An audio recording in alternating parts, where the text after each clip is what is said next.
ಇವತ್ತು Haasan style fish ಸಾಂಬಾರನ್ನ ಹೇಗೆ ಮಾಡೋದು ಅಂತ ತೋರಿಸ್ಕೊಡ್ತಾ ಇದ್ದೀನಿ. ಒಂದು ಜಾರ್ಗೆ ಶುಂಠಿ, ಬೆಳ್ಳುಳ್ಳಿ, ಚಕ್ಕೆ, ಲವಂಗ ಹಾಕೋಬೇಕು.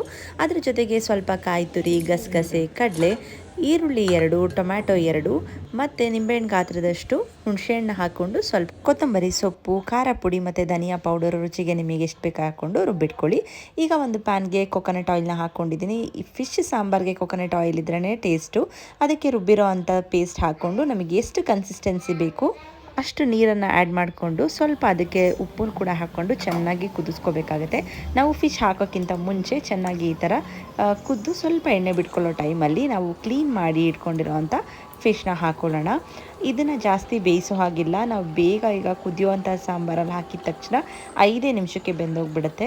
ಹಾಗಾಗಿ ಫಸ್ಟು ನಾವು ಖಾರನೆಲ್ಲ ಚೆನ್ನಾಗಿ ಕುದಿಸ್ಕೊಂಡ್ರೆ ಟೇಸ್ಟ್ ಚೆನ್ನಾಗಿರುತ್ತೆ. ಈ ಫಿಶ್ ಸಾಂಬಾರನ್ನ ನಾವು ಒಂದಿನ ಮಾಡಿ ನೆಕ್ಸ್ಟ್ ಡೇ ತಿನ್ನೋದ್ರಿಂದ ಇನ್ನೂ ಟೇಸ್ಟ್ ಚೆನ್ನಾಗಿರುತ್ತೆ.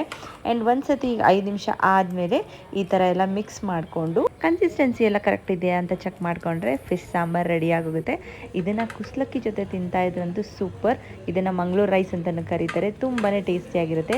ಒಂದ್ಸತಿ ಟ್ರೈ ಮಾಡಿ, ನಿಮಗೂ ಕೂಡ ಖಂಡಿತವಾಗ್ಲೂ ಇಷ್ಟ ಆಗುತ್ತೆ. ಇಷ್ಟ ಆದರೆ ಲೈಕ್ ಮಾಡಿ, ಫಾಲೋ ಮಾಡಿ.